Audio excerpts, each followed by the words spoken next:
Hey, everybody. Welcome to Brookside Banter. My name's Greg. I'm the lead pastor at Brookside Baptist Church in Canada, Ontario.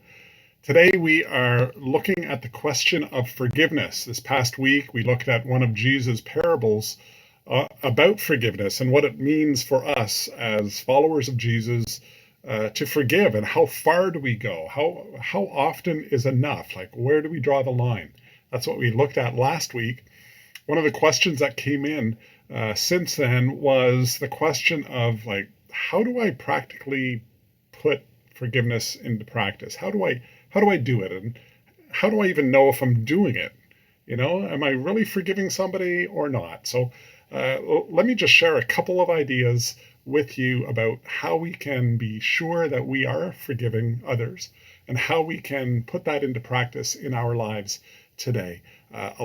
Most of these things will come out of a story in Genesis chapter 45 and following. It's the story of Joseph, who was betrayed by his brothers. He was shipped off, sold as a slave, and good riddance is the way his brothers treated him. And later on, many years later, he had power over them. They were coming to him looking for what they needed. And Joseph had the position, the authority, the power to crush them, to give back what they deserved. But instead, he chose to forgive them. And there's some great insights looking into that story that can help us see how we can forgive others too.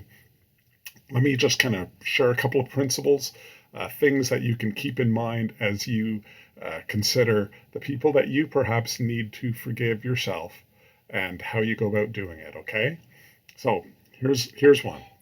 Can I keep what they have done private? If you are struggling to keep what they did private, it's most likely because you want to get back at them, you want payback, you want to punish them somehow, and that's not forgiveness, right? When we treat others the way God treats us, we keep it private. We don't display it all over the world. We don't tell everybody around us, hey, you'll never guess what they did to me, and here's how great I am in forgiving them. That's not forgiveness. Here's a second one. Can I dispel the intimidation factor? Can I treat that person in such a way that when they see me coming, or when they enter a room and realize that I'm there, and they go, that they don't, like, I don't do anything to kind of encourage that. I'm doing what I can to let them know, you know what?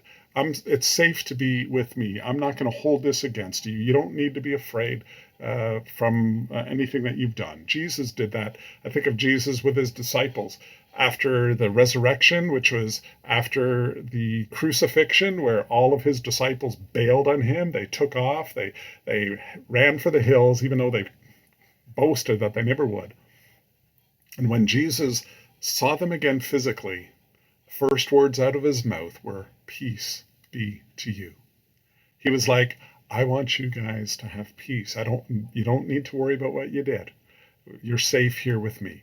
That's what Jesus was saying. A third thing, do I want them to feel forgiveness rather than guilt? Like, we say we've forgiven them, but do we want them to pay the price still? Do we want them to suffer? Do we want them to know? If we want them to feel guilty, then we most likely haven't really forgiven, right? It's that's will I let the person who's offended me save face? Will I allow them to be to not have to own it to every single person around them?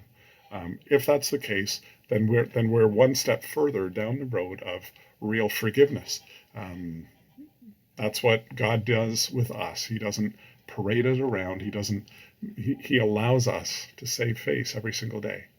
And God is calling us to do the same thing. And here's one last one. Will I stick with it? Will I get rid of all the excuses for when it's okay to bring this stuff back up? If you're in an argument with them later on and you start rehashing and bringing up all the past, then you haven't really let go. You haven't really forgiven them. Now, again, as I said on Sunday, all of these things are different than the whole question of consequences, the whole question of restoration, even of relationship, and all that kind of stuff. You know, if somebody has broken the law, if somebody has been abusive, there's things that need to take place. Sometimes the police need to be involved. Sometimes distance needs to be placed in between relationships and in between people so that there's safety. But when it comes to forgiving from your heart, can you really say, you know what? I actually want your blessing. And start praying for their blessing. Instead of praying for them to slip, instead of praying for them to fall, instead of praying for them to experience, exposure before the world, we start to pray for their good. We start to pray for their benefit. We pray for their blessing, their prosperity, for them to succeed. When we are in that place, we have truly forgiven. I hope that helps. Easy to say, really hard to do. Only by the power of God can that take place. So lean on Him, trust Him, and allow His grace, His forgiveness, what He's done for you, flow through you into the lives of others. Hope you have an awesome day. God bless. That's it for Brookside Banter.